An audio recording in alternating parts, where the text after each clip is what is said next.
Here. Before we enter into this, we go to this presentation. Shall we commit this time in the hand of our Lord?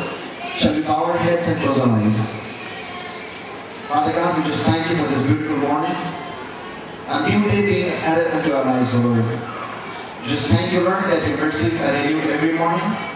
And even as we have gathered at this place, we pray, Lord, that this presentation of the music will be a challenge to our lives individually, and we will be able to see the beauty that you have created beyond our imagination, O Lord.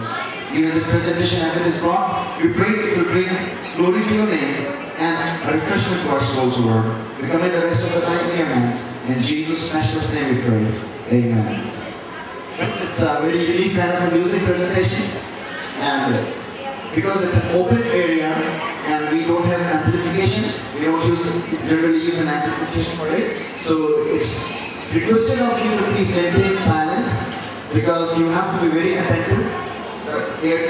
The flow of air is already so much over here, so please be silent. And we ensure you that you will enjoy the time of music. God bless you. And I would like to welcome IBC choir, that is International Baptist Church Choir, and Pastor Ellen Moore, who is the source. God bless you.